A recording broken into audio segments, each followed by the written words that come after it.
पानी रोकना प्यासे को पानी दिलवाता भी है, और पानी से बड़ा बॉम्ब कोई संसार में नहीं है। ये पानी रोक लेना, पानी रोक कर छोड़ देना, ये और बड़ी बात है। आप पानी की सप्लाई छोड़ दो, पानी में डुबो देंगे भाई। इसका जो अंतिम लक्ष्य हो सकता है वो आधे पाकिस्तान को डुबा सकता है।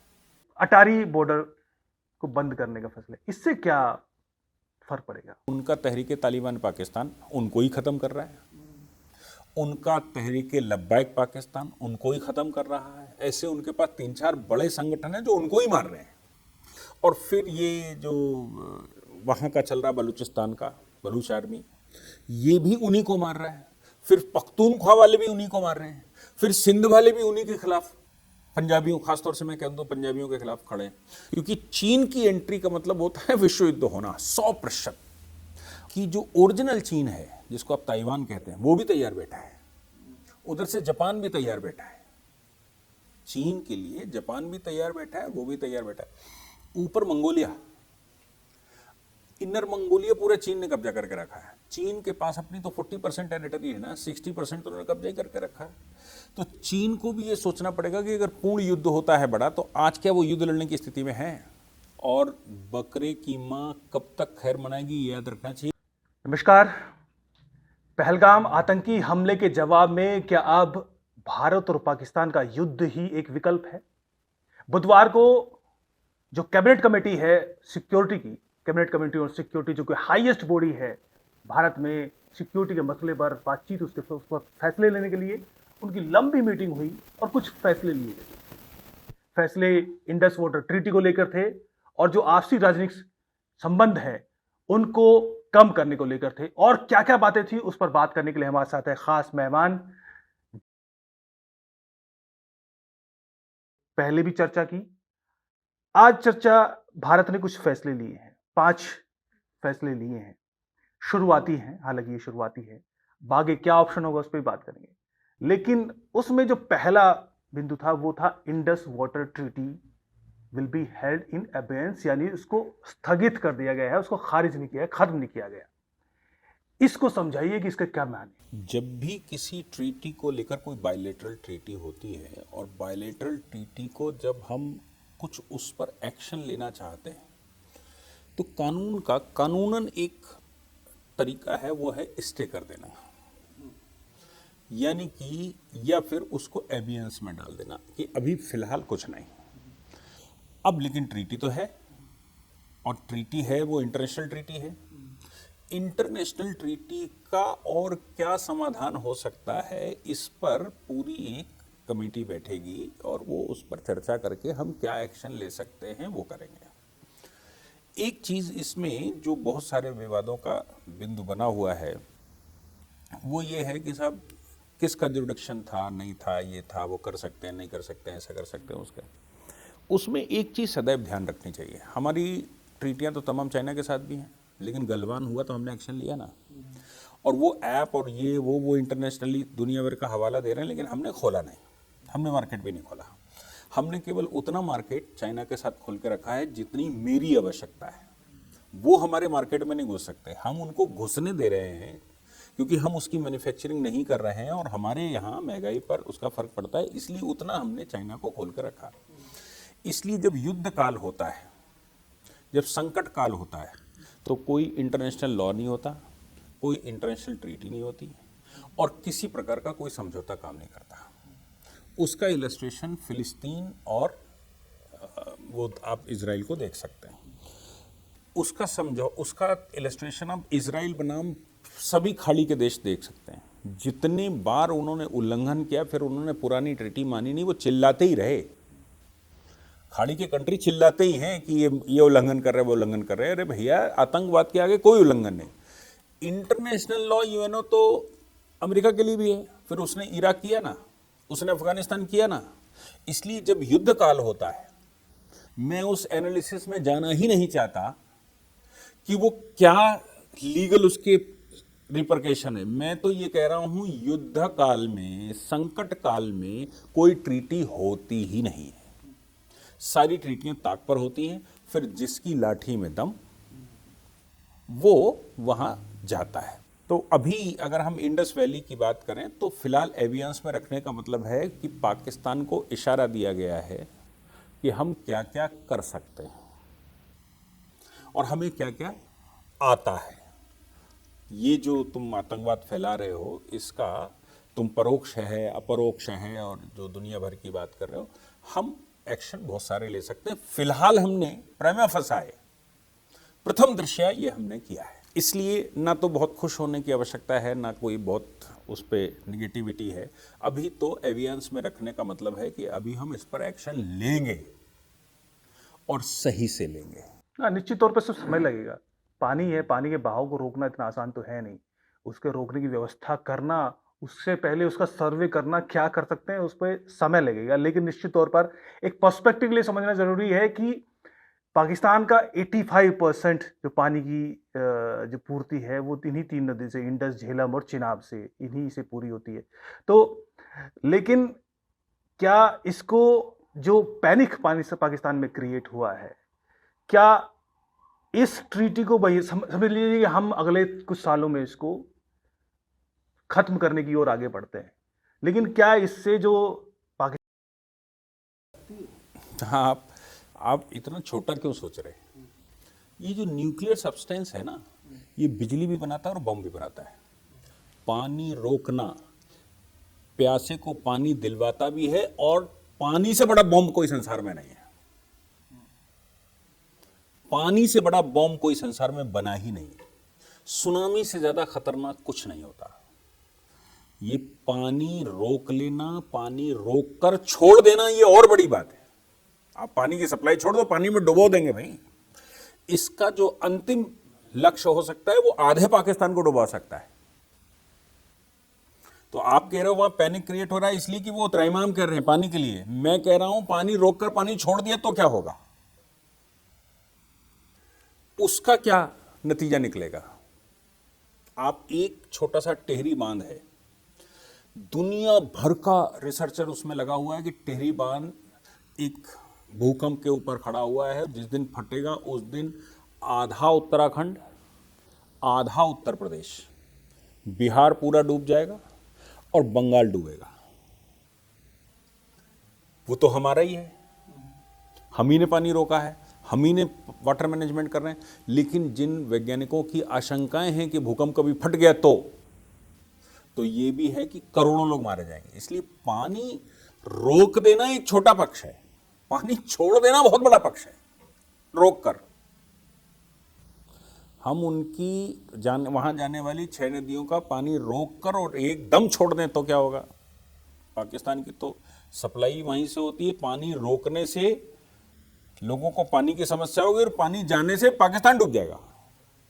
एक डिटरेंस हो सकता है ये, लेकिन भारत जैसा देश के लिए ऐसा सोच के कर पाना संभव नहीं। अरे भैया, सोच के करें नहीं वो अलग बात है, लेकिन उनको ये आघात तो कर सकते हैं कि मेरे पास बॉम्ब है, हम ये छोड़ देंगे, मर जाओगे तुम। हाँ, ये एवियंस में रखने का मतलब, पानी रोक लेने का मतलब, पानी त्रहिमाम जो करेगा वो तो करेगा ही करेगा। पानी हम जब छोड़ेंगे तब कहाँ जाएगा, सोचने की बात है। बारिश में जिस समय बारिश आएगी उस समय पानी का मैनेजमेंट बड़ा खतरनाक होता है, इतना सब कुछ होने के बावजूद। उस समय अगर कोई खेल खेली और बारिश आने वाली है। बड़ा दिलचस्प ये भी है कि कुछ हफ्तों से पाकिस्तान में बलूचिस्तान और सिंध के बीच हंगामा हो रहा है कि नहर किसके यहाँ ज़्यादा निकलेगी, किसकी तरफ पानी जाएगा। तो पानी को लेकर तो ऑलरेडी त्रहमाम पूरे पाकिस्तान में है, लेकिन जो फैसला किया है भारत सरकार ने, उसके बाद जो रिएक्शन वहाँ की सरकार दिखा रही है, वहाँ के मीडिया दिखा रहा है, उनका कहना है कि आज ही मैदान में आई। तो मतलब गीदड़ भभकी तो वो पूरी दे रहे हैं।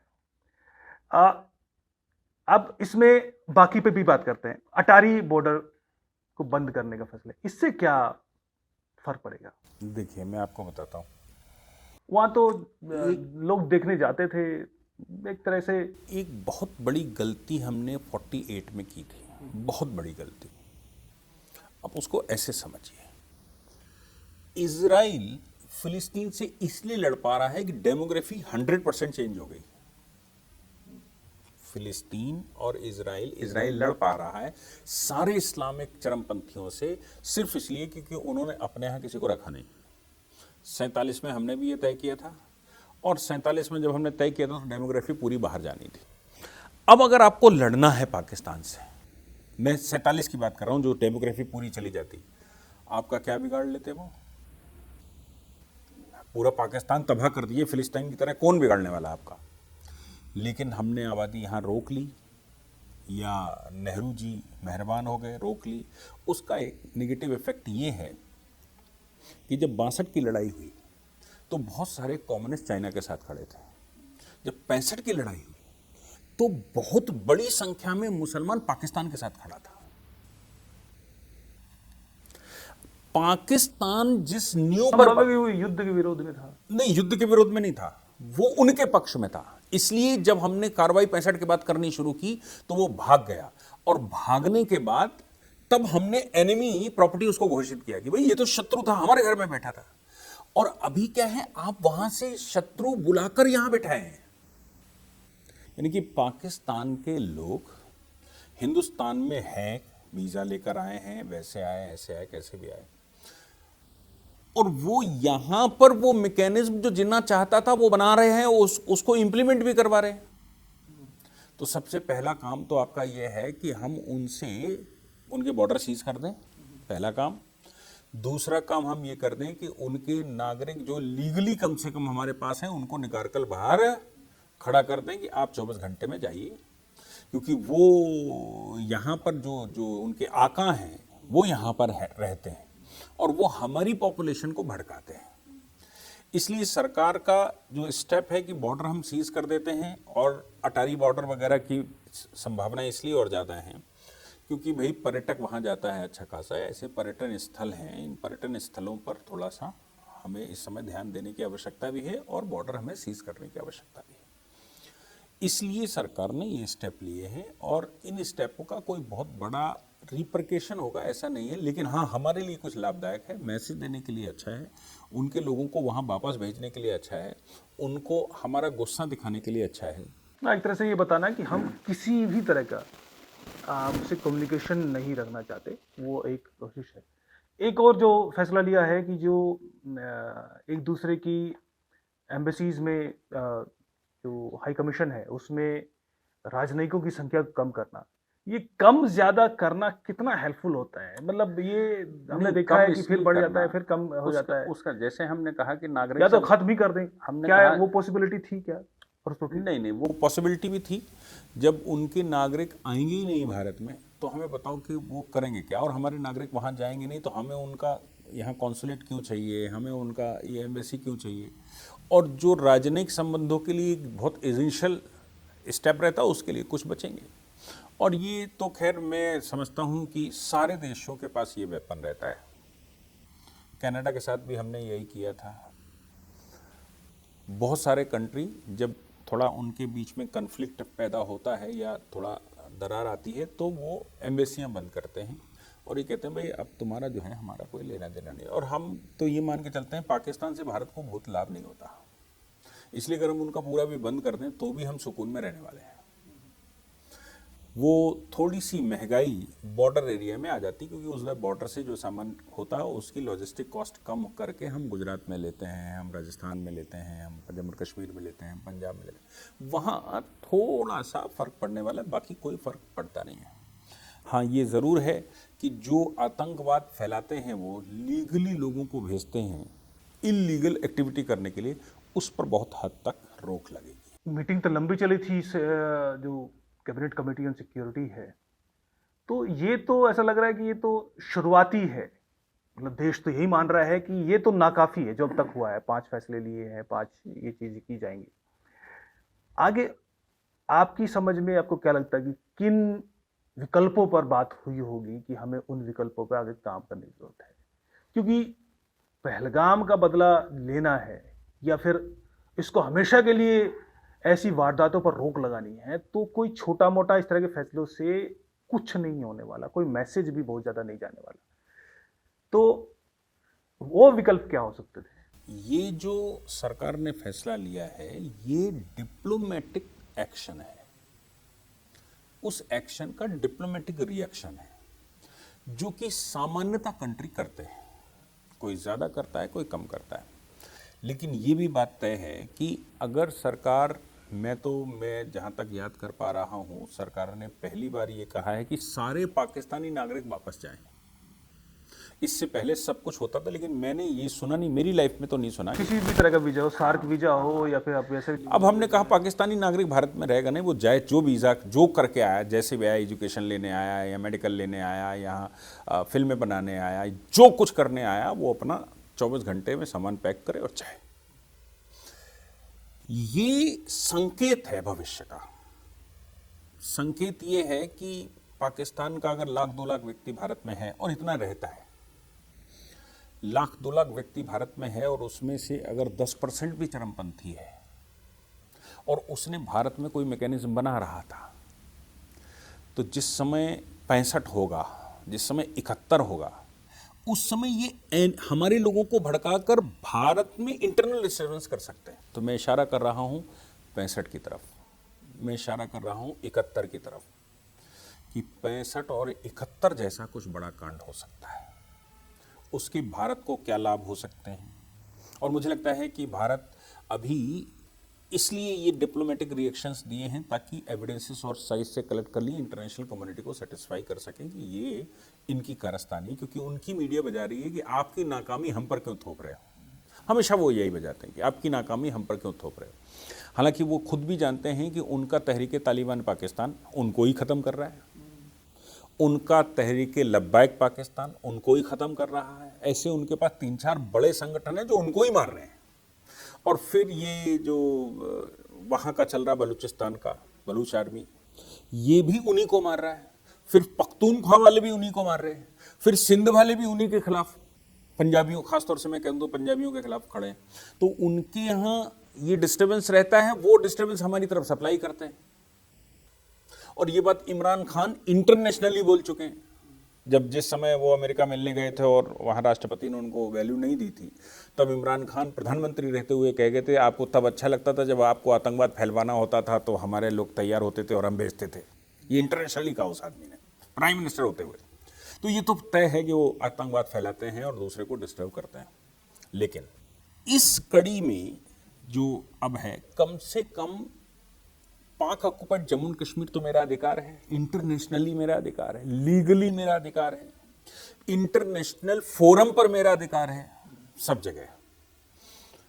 और दूसरी बात है कि पाकिस्तान को जब तक अमेरिका की तरह आप जवाब नहीं देते, अमेरिका ने जैसे इराक में किया, अमेरिका ने जैसे अफगानिस्तान में किया, वैसा अगर आप नहीं करते तो फिर ये तो 75 साल से ऐसे चल रहा है।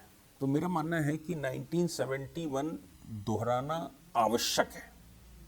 सरकार इस समय एविडेंसेस कलेक्ट करके उसको फुल प्रूफ, ताकि इंटरनेशनल आवाज कोई हमारे खिलाफ ना उठे। अब इसके रिपरकेशन क्या क्या है? रिपरकेशन सबसे ज्यादा बनेगा बांग्लादेश में, क्योंकि पाकिस्तान जो जितना बांग्लादेश में इस समय चल रहा है वो सब कारस्तानी पाकिस्तान की है।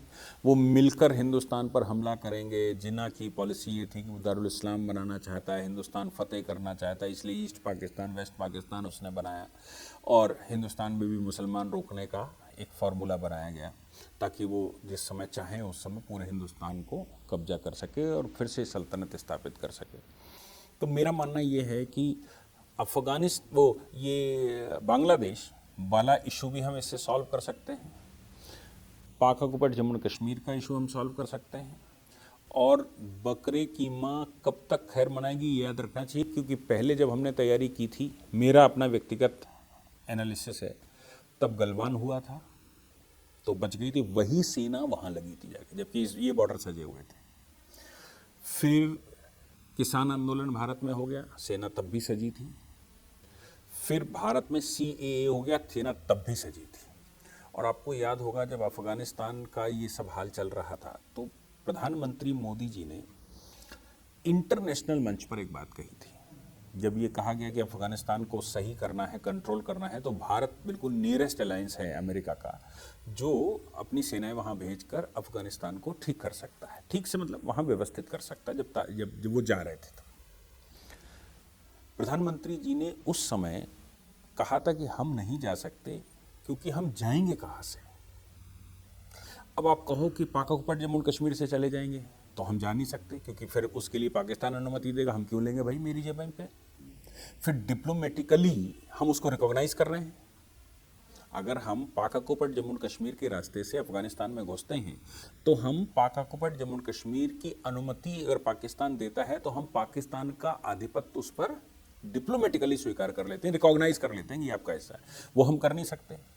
तो उस समय मोदी जी ने कहा था कि अगर ये पाक ऑक्युपाइड जम्मू और कश्मीर हमारे पास आता है तो फिर हम अफगानिस्तान में पूरी आपकी मदद करेंगे। अब वो उतना कठिन मामला था, हो नहीं पाया, लेकिन हमने अपनी शर्त बता दी थी।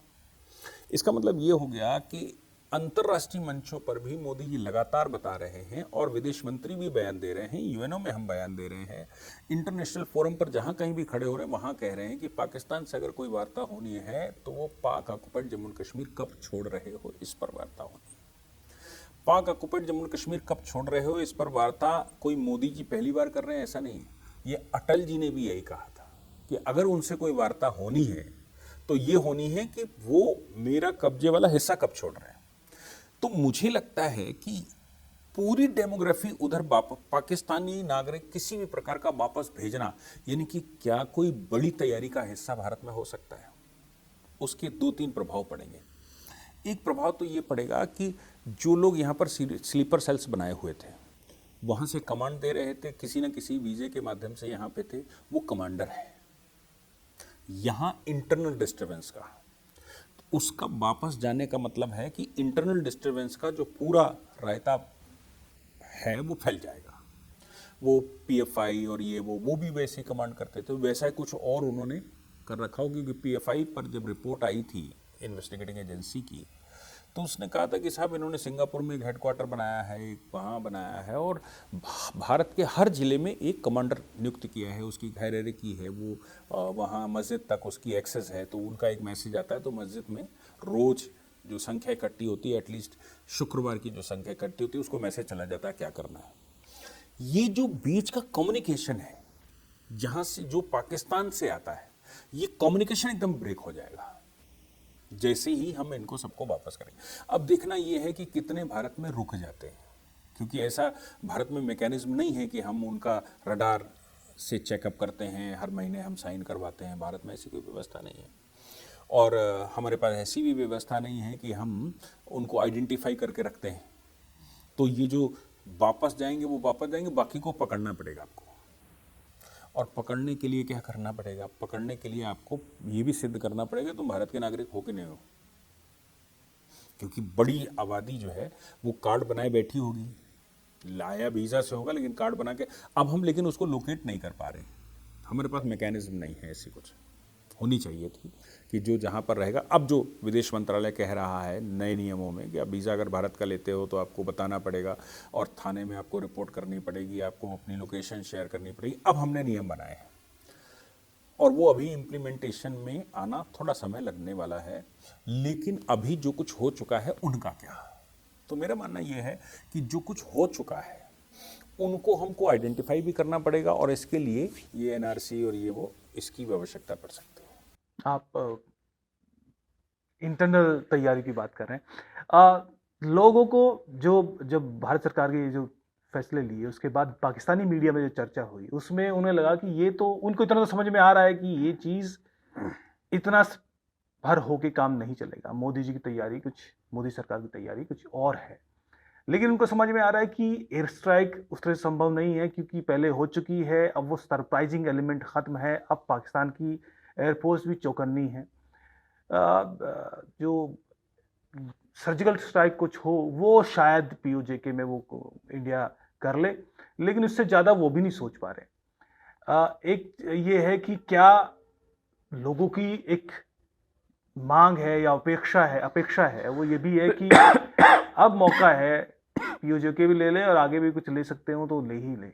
एक फुल फ्लेज्ड वॉर भी की भी संभावना दिखाई दे रही है, लेकिन ये कितना फिजिबल आइडिया है ये? उसके लिए तैयारी लगती है, उसके लिए संसाधन लगते हैं। हमने देखा कि 71 के वॉर में भी महीनों तैयारी हुई थी। देखिए, इमरान खान का उनकी पार्लियामेंट में अभिनंदन के समय का बयान याद है आपको?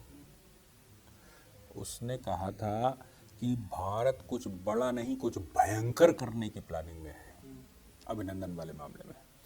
और अभिनंदन को छोड़ने का तर्क इमरान खान ने यही दिया था कि अभिनंदन को हम छोड़ देंगे, और हम इस स्थिति में, ये भी कहा, हम इस स्थिति में नहीं है कि हम इस समय भारत से दो दो हाथ कर सके, हमको तैयारी करने में टाइम लगेगा। अब इसके दो डिफरेंट पहलू दिखाई देते हैं। एक तो मुनीर का जो बयान आया और उसके बाद उसी प्रकार की घटना हुई, तो ये भी हो सकता है कि पाकिस्तान तैयार बैठा हो, पहले से तैयारी करके बैठा और उकसा रहा हो, आइए हमने ग्राउंड बना कर रखा है, आइए लड़िए। एक ये भी हो सकता है, क्योंकि इन बयानों का जो सीक्वेंस दिखाई दे रही है और वो एनसी के श्रीनगर के सांसद का जो बयान आया, ये सब एक दूसरे से मेल खाते हों और ये भारत को उकसाने की कार्रवाई हो कि भारत आनन फानन में आए और वहाँ चला जाए, ये भी संभव है।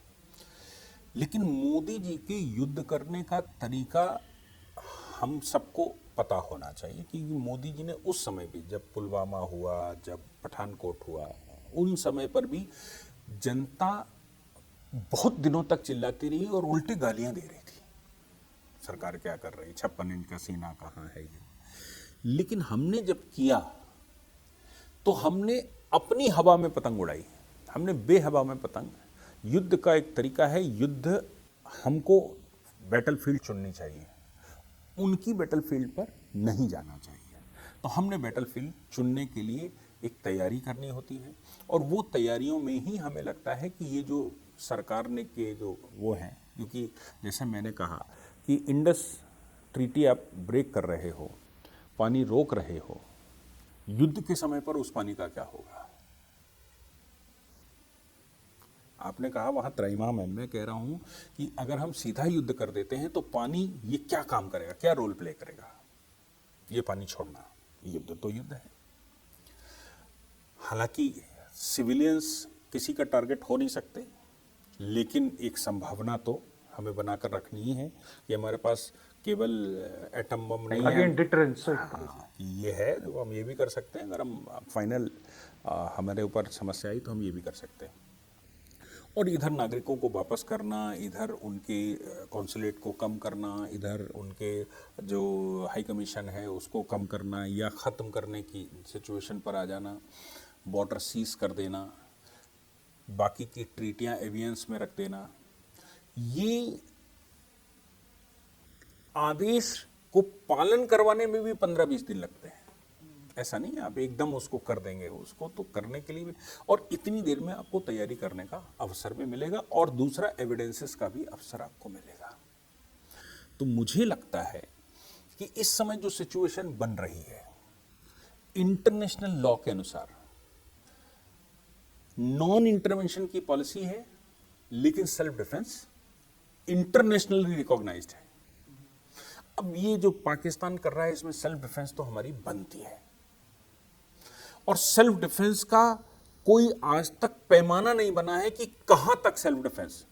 सेल्फ डिफेंस में पूरा अफगानिस्तान अमेरिका ने कब्जा कर लिया, सेल्फ डिफेंस में पूरा इराक अमेरिका ने कब्जा कर लिया, सेल्फ डिफेंस, और उन्होंने तर्क यही दिया भाई सेल्फ डिफेंस का राइट है। तो यहां पर सेल्फ डिफेंस का राइट, ये एक और बात जो दिमाग में रखनी चाहिए वो ये है कि इस समय ज्यादातर स्ट्रांग कंट्रियों में राइट विंगर बैठ गए, ज्यादातर ये ज्यादा कहेगी नॉन लेफ्ट या राइट विंग या जो नेशन फर्स्ट सोचने वाले या फिर संसार के खतरों को पहचानने वाले। अब मेलोनी का स्टेटमेंट है, इस पे नहीं, इससे पहले कि भाई मैं ट्रंप और ये सब क्या कर रहे हैं, हम तो ये इस्लाम जो कर रहा है उसके और जो लेफ्टिस्ट कर रहे हैं, हम केवल उनसे निपट रहे हैं, इस पर हमको नॉन डेमोक्रेटिक कह दिया जाता है। ये बयान अपने आप में ये बता रहा है कि विश्व में कुछ तो खिचड़ी पक रही है। शुरू कहां से होगा ये सोचने की बात है। यूरोप पूरा परेशान है इमिग्रेशन से। यूरोप के कुछ कंट्री जिन्होंने पूरे विश्व पर कब्जा करके रखा, हम कहें आधे के विश्व पर कब्जा करके रखा, वो आज अपने अस्तित्व के लिए यूके जैसे कंट्री लड़ रहे हैं। अपने अस्तित्व के लिए जर्मनी लड़ रहा है, यूके लड़ रहा है, जर्मनी को अगर ना कहें तो यूके लड़ रहा है, फ्रांस लड़ रहा है, ये अपने अस्तित्व के लिए लड़ रहे हैं। तो अंदर एक गुस्सा है चरमपंथ के खिलाफ। ऐसी परिस्थिति में अगर हमारा पाकिस्तान का युद्ध होता है तो सोचने की बात यह, पाकिस्तान का साथ कौन कौन देने वाला है? रशिया खड़ा होने वाला है क्या उनके साथ?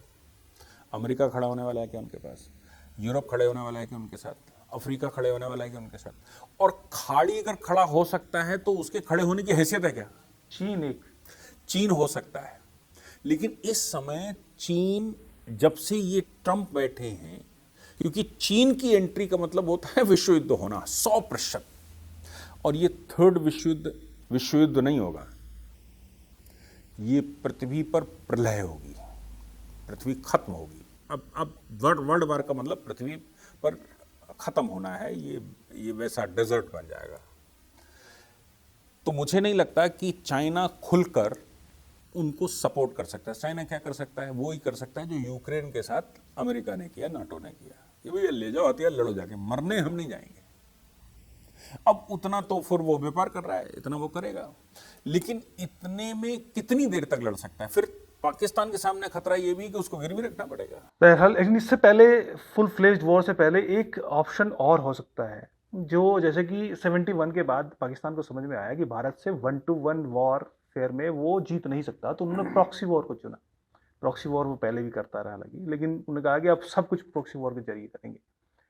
तो भारत के पास भी ऑप्शन है। हम जानते हैं कि तालिबान और पाकिस्तान के संबंध जो है वो ऐसे ही हैं जैसे भारत पाकिस्तान के संबंध है।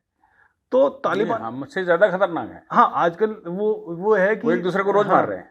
तो उन सब ऑप्शंस का इस्तेमाल क्यों नहीं किया है कि तालिबान को संसाधन भी दिए जाएं? तालिबान को संसाधन डायरेक्टली ना दे, लेकिन तालिबान को अब अफगानिस्तान को मजबूत करना है ना। वहां पर जब से अमेरिका गया है वहां पे हर तरीके से जो डेवलपमेंट है वो रुका हुआ है। डेवलपमेंट तो हमें डेवलपमेंट वहां पे करना चाहिए ताकि उनका जो ध्यान है वो पाकिस्तान पे जाए। बलूचिस्तान एक बड़ा वहां पर आज़ादी का आंदोलन है। हमें उसकी आज़ादी का आंदोलन में ये तो क्योंकि पाकिस्तान जैसे देश ही कर सकते हैं कि वो जम्मू कश्मीर में इस तरह की प्रॉक्सी वॉर को खड़ा करके उसको आज़ादी का नाम दे, लेकिन वहां तो एक जेन्युइन वॉर चल रही है। उसमें क्यों नहीं भारत किस तरीके से खुलकर ना सही लेकिन संसाधन दे सकता है। ईरान के साथ पाकिस्तान के संबंध कितने बदतर हैं, वो भी कमोबेश ऐसे ही है जैसे मैंने फिर से कहा कि भारत और पाकिस्तान जैसे संबंध है।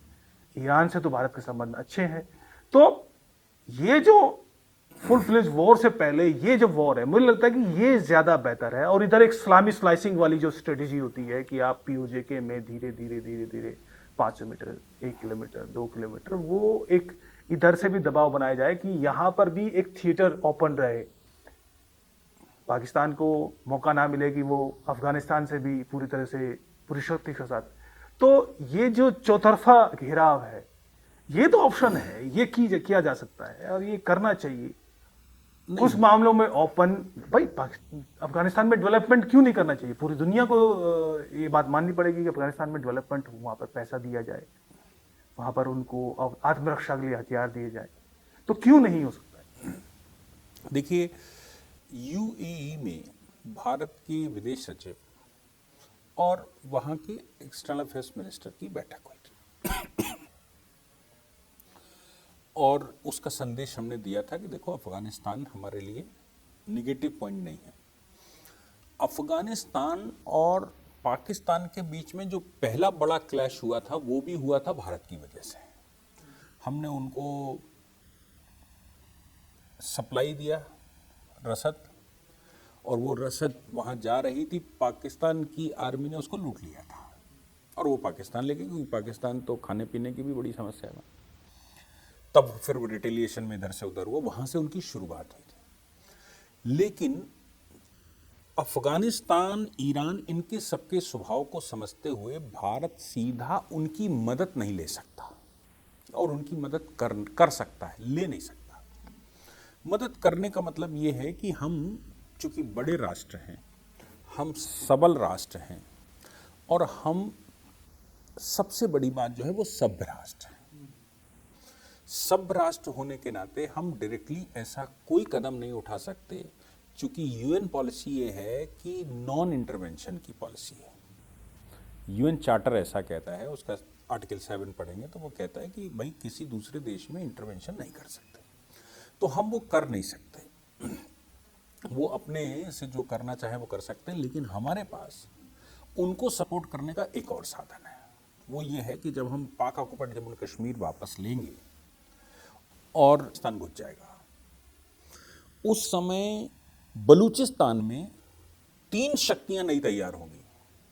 बलूचिस्तान का कुछ हिस्सा सीस्तान बलूचिस्तान है जो ईरान के पास है, फिर अफगान बलूचिस्तान है जो अफगानिस्तान के पास है, और फिर ये कलात वाला हिस्सा है जो इधर है, और ब्रिटिश बलूचिस्तान, ऐसे बलूचिस्तान है। तो ब्रिटिश बलूचिस्तान तो लीगली पाकिस्तान था, वो समझौते में आया, पार्टीशन में आया, लेकिन जो कलात और बाकी का हिस्सा है जो इन्होंने वो मुफ्ती से जबरदस्ती लिया, उसकी हत्या कर दी, वो हिस्सा अपने आप में स्वतंत्र होने के लिए तैयार बैठा है। पाकिस्तान की कमजोरी का इंतजार उसका एक लीगल इतिहास है उसका। लेकिन बलूचिस्तान में संभव ये है कि जैसे ही ये युद्ध हमारा होगा, बलूचिस्तान में 3 शक्तियां एक साथ एक्टिव होंगी। बलूचिस्तान का वो हिस्सा जो अफगानिस्तान कहता है मेरा, वो हिस्सा जो ईरान कहता है हमारा है, और वो हिस्सा जो पाकिस्तान कहता है हमारा। तो फिर जैसे ही आप युद्ध करोगे, जैसे ही पाक ऑक्युपाइड जम्मू एंड कश्मीर में कुछ गतिविधि होगी, ये अपने आप एक्टिव हो जाएंगे, इनमें आपको कुछ करना नहीं है। और अगर पूर्ण युद्ध हो जाता है हमारा, तो आप मर्जी उसको सप्लाई करो। पूर्ण युद्ध का मतलब है आप अफगानिस्तान का साथ लो, आप ईरान का साथ लो, आप बलूचिस्तान का साथ लो, आप सिंधियों का साथ लो, आपको जिसका साथ लेना उसका साथ लीजिए पूर्ण युद्ध में। लेकिन मेरा मानना ये है कि हम पूर्ण युद्ध नहीं करना चाहते, हम केवल पाक ऑक्युपाइड जम्मू एंड कश्मीर जो हमारा हिस्सा है, इंटरनेशनली हम बोल रहे हैं और लोगों से बुलवा रहे हैं, वो हम लेना चाहते हैं। वो वापस आएगा तो आर्मी एक्टिव होगी, आर्मी एक्टिव होगी उनकी, तो फिर ये हिस्से अपने आप डिस्टर्ब होंगे, 4 पाकिस्तान बनेंगे। मेरा कहने का मकसद भी इतना है कि इसको बड़ी आम भाषा, बदेश भाषा में कहें कि मारे बाद में पहले घसीटे ज्यादा। हाँ, वो मोदी जी ने पिछले 10 वर्ष में पाकिस्तान का हाल वो बना दिया है। और जो उनका सबसे बड़ा सहयोगी अलायंस चीन था, चीन की भी इकोनॉमी इस समय कुछ अच्छी नहीं चल रही, और ये जो ट्रंप ने टैरिफ वॉर चल रखा है, उसमें भी चीन रिसेशन की कगार पर खड़ा है। हालांकि बाकी देशों से, बड़े देशों से तो वो अच्छा ही है, लेकिन फिर भी वो रिसेशन की कगार पर है। वो अब युद्ध की स्थिति में नहीं है कि वो युद्ध सीधा कर पाएगा। चीन की एक और खास बात है कि जो ओरिजिनल चीन है, जिसको आप ताइवान कहते हैं, वो भी तैयार बैठा है। उधर से जापान भी तैयार बैठा है, चीन के लिए जापान भी तैयार बैठा है, वो भी तैयार बैठा है।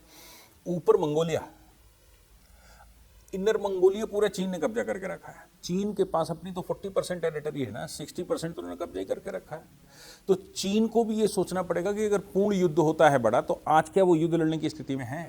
अगर वर्ल्ड वॉर में कन्वर्ट होता है, और निश्चित तौर से ट्रंप और जो राइट विंग बैठे हुए हैं, भारत और चीन का आमना सामना होने का मतलब इंटरनेशनल पर्सनालिटी कूदेंगी ही कूदेंगी, चाहे हम बुलाएं या ना बुलाएं। इसलिए चीन को भी बैलेंस तो है ही कि बैलेंस रखना पड़ेगा, और वो बैलेंस के तहत फिर उसको केवल हथियार सप्लाई करेगा, इससे ज़्यादा कुछ मार्केट ना झेलेगा। कुल मिलाकर चीन को भी मार्केट ही एक तरीके से ड्राइव कर रहा है। बहरहाल ऑप्शंस तो हमने जिक्र किया है, लेकिन ये इस जो राइडर के साथ कि हर एक संभावना के पीछे बेहद तैयारी की जरूरत है, और उस तैयारी में समय लगेगा। शुरुआत मोदी सरकार ने कर दी है, आगे क्या क्या ऑप्शन होंगे, किन किन पर कार्रवाई होगी, वो आप तक लाएंगे, उन पर एनालिसिस करेंगे। आपका बहुत बहुत धन्यवाद। नमस्कार।